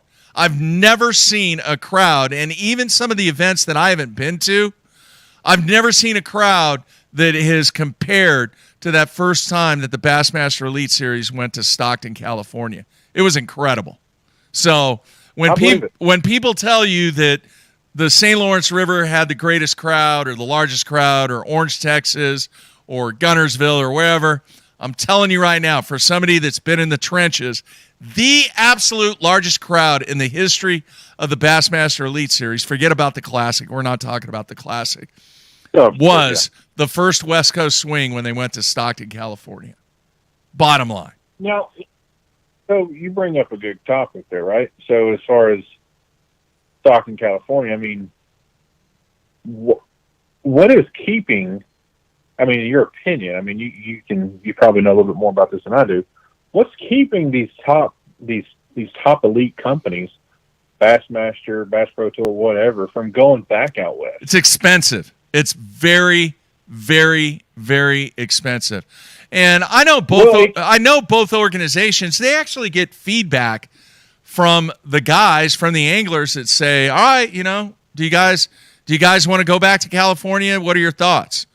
And because it costs so much money and it's such a commitment from a financial perspective to make that run, and they just decide not to do it. Now, let me finish here. You can make the same argument about going to Florida. You really can. All right. But the cost of doing business in California is just outrageous. Now, I actually had the suggestion one time, and I still think this is a very cool idea of which the organizations could actually benefit and actually generate revenue. I often said they need to get a sponsorship from the rail company. All right, and there's been changes in the rail company. I think it's Burlington Northern Southern CRX now, or whatever it is. All right, but you make it the first 2 stops of the year. You go to the West Coast instead of going to Florida. You have everybody meet at 3 locations across the U.S. All right, one could be Kansas City, another one could be Birmingham, and then you put one in, I don't know, Philadelphia, to where everybody has a pretty triangular meet point that makes it very easy for them to get to. And then what you do, you load your truck and boat, still connected, on those rail cars that they haul vehicles in, of which they are entirely enclosed. Yeah. Okay? Boom. You ship everybody's rig out to California. There's a single meet point. Everybody picks their rig up out there. They could fly out. All right? They fish the Delta. They fish Clear Lake. They fish, there's a couple other lakes in California that they could fish if they want to. Then they put their rigs back on the train and they go back to where they came from. All right? Now you've actually reduced a pretty substantial amount of cost, and you just picked up a non-endemic sponsor when you get Burlington Northern involved. Mm-hmm. That's a lot of publicity for them. Yeah, but it makes it a lot easier for the anglers. That's it. Well, listen, Mark. Again, thank you for having me on the show, man. Congratulations on your retirement. Yeah, I love it again, man, and I hope we can stay in touch. And now, hey, next time you come around Beaumont, give me a holler. We'll meet up and have a spin-off or something. Hey, I'm telling you, shoot me an email, mark@basson.com. I will be there the Friday after Thanksgiving for the PBA 50 Regional that takes place in Beaumont. Not a problem. Mark at what? mark@basson.com. Awesome. Well, thank you so much, Mark. And again, y'all have a good night, and thank you so much for talking. All right, man. Take care. All right. You guys heard that idea, that concept that I came up with? Man, I came up with that years ago.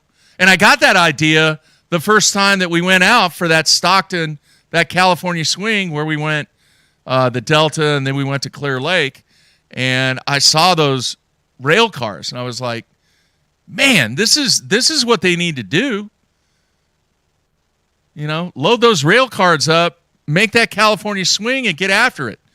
And get some non-endemic revenue from Burlington Northern, and you just created a situation that is a cost savings, but at the same time generates revenue for the organizations based upon a non-endemic sponsorship that you could roll out with that company. Man, it is almost midnight, folks. I got to be out of my mind. What am I doing? There's still over 100 people watching me, asking questions. Phone lines, they're actually open right now for the first time all night. Yeah, somebody says you could easily do Havasu, the Delta, Clear Lake. Absolutely. Agree. I grew up in California. I was pretty pro-Cali for a long time on the show. It's really a shame, the economic situation that everybody has to deal with making that West Coast swing. But, man, when you go to Florida, to the St. Lawrence River, it's a long ways, too. That's a lot of expense. Anybody check the expenses in the state of New York lately? They're pretty high. I don't know if they're as high as California, but they're pretty high. All right. Do I need to wind this thing down? I still got big announcement tomorrow. My second verbal commit. We're going to make that announcement on Wednesday, and I actually have to put a video together. I shot some green screen stuff, and shot some action photos of the gentleman that is going to be the second commitment student athlete on my bowling team, and that's going to be announced on Wednesday. All right, let me go back. Oh, they just hang up. I was going to go back to the phone. Let's see here. Somebody said Bass Cat. Here, let me throw this up. It says Bass Cat is teamed up and putting on a good trail in the West. Absolutely. You know, they did that way before I left, way before I retired. And Rick Pierce is doing everything he can to establish the opportunities that exist on the West Coast. So that's funny. 50 watching, 50 sleeping, 11 just coming across. That's pretty funny. Man, I could not sleep at all last night. It's funny sometimes when you're stressed out. And folks, I'm being honest with you. I have no reason to be stressed out. But I'm just so into being successful at whatever I do. Sometimes I get a little stressed out.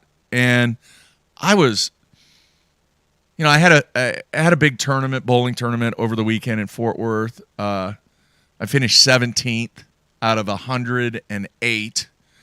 And I lost a match to the guy that eventually ended up winning. And I actually did a Facebook post that kind of talks about the last couple of weeks because there was a PBA 50 event that was prior the prior weekend. So it's a good post. I got a lot of feedback from that. A lot of my kids that I'm recruiting actually sent me a text and said that it was a good read and they actually learned something from it. All right. One more call. I need one more phone call, and I'm going to wrap this up. Like I said, I still got some work to do. I hope everybody liked this. I think it was good.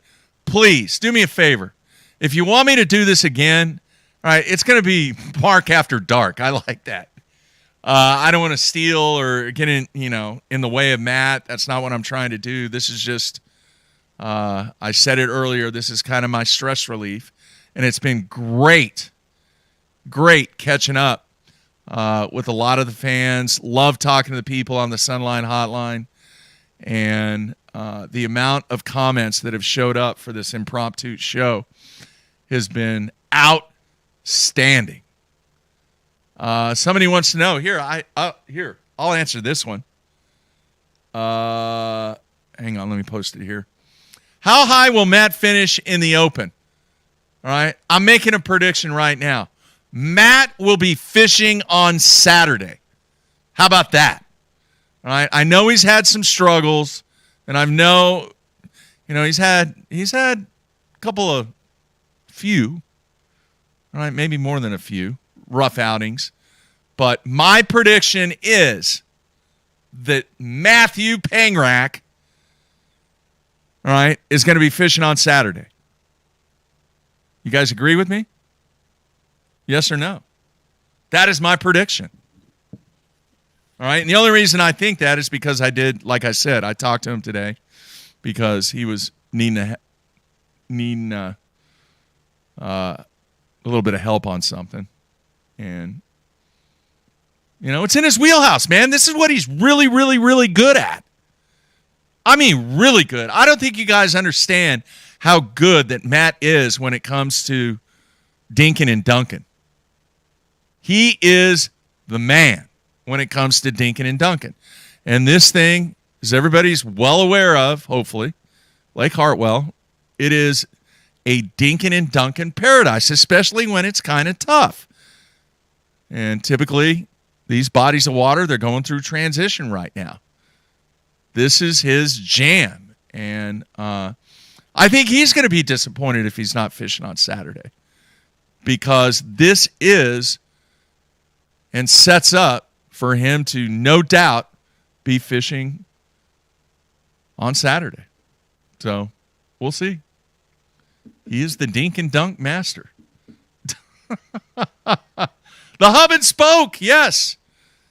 That was That was genius from Matt. He did a lot of work, did a lot of research on coming up with that system. All right. One more phone call, folks, and I'm going to wrap it up. Somebody said, reach for the drop shot, Matt. Yeah, well, I think he's got like 12 of them tied up. Kind of like me and the Carolina rig. Oh, by the way, didn't somebody win a tournament on a Carolina rig? I have no idea. I think I got an email from somebody that said, hey, Mark, somebody won a tournament on a Carolina rig. I don't even know who it was or when it was, or it is what it is, man. Can't forget, just like what Uncle Frank says, can't forget about the Carolina rig. All right. One more phone call, and then Mark After Dark. I think that's what we're going to call it. That's pretty cool. Mark After Dark. All right, here we go. Last phone call of the evening. How long have we been going? Let's see here. Almost 2 hours. Wow, that's awesome. Hey, who is this? Hey, Mark, this is Derek from Ohio. Derek, how you doing, man? What's on your mind? Doing pretty good. Hey, glad to see you coming back tonight. That's pretty cool. I just tuned in a little bit ago. Yeah. But hey, I wrote something on the chat there. What'd you think about gas prices this summer? Because to me, it seemed like the lakes were as crowded as they ever are, and boats and pleasure boats, fishing boats, tournaments were full. It just seemed like gas prices really didn't affect anything like I thought it would. Well, I'll say this, all right, and I think that is really kind of defined by what the economic conditions are in different pockets of the country. But people that had money, they still got money, and they're still going to spend it, all right? But the people that had X amount of dollars in disposable income, they are having to be a little bit more discreet because they're not used to taking $125 to fill up their truck. Yeah. All right? But these people that have the 42-foot Scarabs and, the Carver Cuddies and the 32-foot Scarabs and all this other stuff, the cigarette boats, they're burning hundreds and hundreds of dollars of gas. So you can assess that to two things. They're either still rich and still have a lot of disposable income, or they're being really stupid and they are going massively in debt and they're going to end up being broke. Yeah, it could be. I think a lot of people, let's face it, there's a lot of people out there, they earn a really good living. They work very hard. Dual income, they may make, between $60,000 and $80,000 a year, which in certain areas of the country, that's a pretty good living. You can save a little money. You can, budget and live very comfortable on that. But when your fuel cost ends up ballooning to $500 to $800 a month just in gasoline, now you got to make decisions on, well, maybe we should just stay home and watch football this weekend instead of going to the lake. Yeah, it just doesn't seem like it's happened yet. And, I go on fishing trips and stay in campgrounds a lot. They were booked as packed as you could be, too. It just seemed like nobody was affected with the price of things this year, even though it was on my mind all the time, Yeah, but, I agree. But what you have to understand, there is a lot of people out there that are older people like me. I'm not going to tell you how old I am, but I'm I'm one of the old guys. But there's a lot of people out there that have done very well over a 10, 15 year period of time, setting up their retirement to where, even though, the stock market in 2022 has been absolutely brutal. It has been brutal. I constantly tell myself long term, because if you're in and you're out and you're back in and you're out, you're just going to end up losing money. As an investor, you have to think long term. And a lot of these people that still have the 40-foot motorhomes and the big boats and the big trucks and all this, they have been very, very smart with their investments to where no matter what the downturn in the market is and the increase in prices of fuel and inflation and everything's taken place, they have been very smart at what they're doing and what they have done with their money to where the amount of disposable income they have doesn't really change. They just go, oh, well, I got to spend more this month, and they just keep rolling on what they're doing. For the folks and the vast majority of people out there that recognize that, wow, man, we're spending a lot on gas. All right, we have to make some changes with our disposable income. All right, I think that's why still in pockets of the country, man, these people, they're spending money like crazy. I mean, look, the people out there, they're still buying $100,000 bass boats. Yeah, they are. That's crazy, but they are. And you know why they're doing it? Because they got a little money. They got a little money. Yeah. Either that or they're putting it on just like a mortgage, a 30-year loan plan, which I would not recommend to anybody out there. Yeah. But, it is what it is. And some people think about the now and they don't think about the future. And I tell the guy that sits to my right or sat to my right for a zillion years, I said, don't think about the now. You got to think about the future. And I think a lot of people out there would be much better off, especially in the fishing world, if they didn't think about the now and they thought about what do I need to do now that is going to make my future much better. All right? I'm not trying to give advice. I teach a finance class. I teach kids in high school that the next 4 years of their life is really going to establish what they do the next 40 years. Yeah. So, I didn't mean to get deep and financial on you, man, but it's a great question. Yeah. Yeah. But, hey, I think it was Austin Felix, the one at Lake Hawaii on the Carolina rig. Was it? Smallmouth. I think so, yeah. Oh, that's awesome, Probably, man. I think there's been a few other Carolina rig tournaments too, but I that's the one that rings in my head. Nice. And hey, are you and Uncle Frank still doing the locker room sessions? Because of my schedule and because of his schedule, we are going to try and get it worked out for 2023. That is our goal. Right. January 2023. Once I get through, because all of my time right now is really devoted to basketball, teaching, and really most of my time is recruiting. Once I get my teams established, and I think by the end of December, by Christmas, I'll have a really good idea on how many kids I'm going to have signed. And once I get those kids signed, then, we're definitely going to crank that back up. In fact, for those people that are even considering that, let me tell you something. That is the most valuable 1 hour that you can spend with a human being where you're not inside the boat with somebody, because the information that man has that he can pass along to you that is very specific about the body of water that you want to learn and you need help on, there's not too many people out there that can do it the way Frank does. So I'm glad you brought that up. Because he is he's a one-of-a-kind dude, and the man knows his stuff. And I hope everybody out there is still enjoying day 4 with Frank. Like I said, I've been kind of away with it, but hopefully things are continuing. When I talked to Frank said that things were really, really good, and day 4 was continuing to pass along some great information for everybody out there that's trying to improve the game. So I feel confident that obviously that will continue. And then in 2023, Frank and I are going to try and crank up the locker room once again. So thanks for the call, man. Yeah, cool, Mark. Thanks. Good talking. All right, man. Take care. You too. All right, there you have it. The final phone call of Mark After Dark. It's kind of catchy.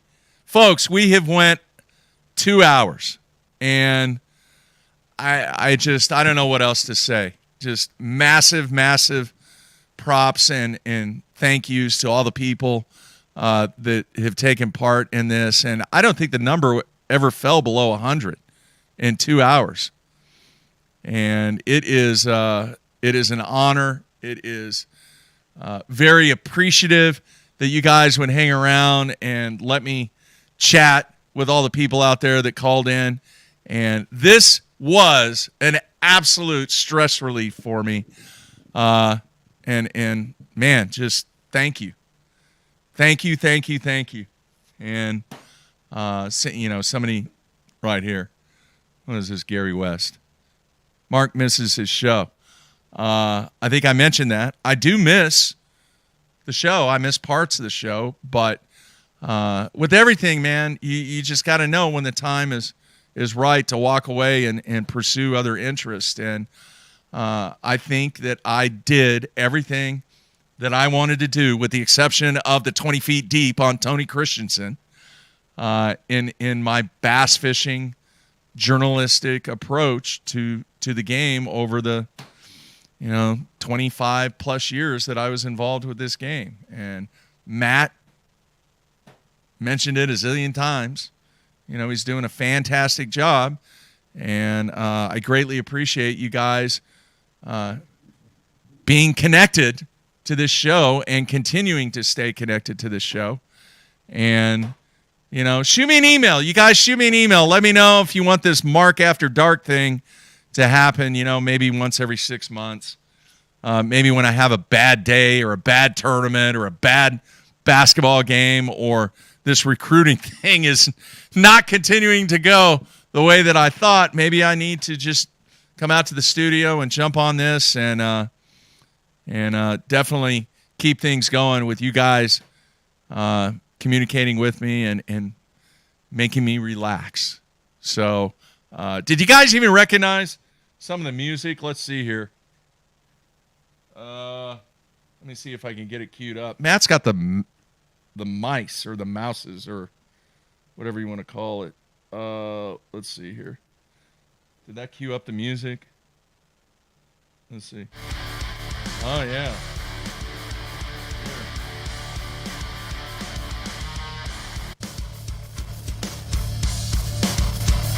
All right.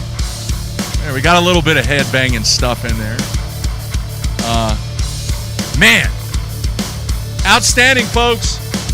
I really, really hope everybody out there has a great week. Continue to love this game. There's nothing like this game. Enjoy the game. And continue to enjoy what this fabulous game of bass fishing does for everybody out there. And, man, there's nothing like catching them on top water. Hopefully this fall I'm going to get out there and do it, folks. And, you guys do this, please. Shoot me an email. Let me know your thoughts on this. Just give me some feedback. mark@bassown.com. I still got the email address. Would love to hear from you. And thank you. Thank you for letting me be a part of your evening here on Mark After Dark. All right, folks, that's it. I'm out of here.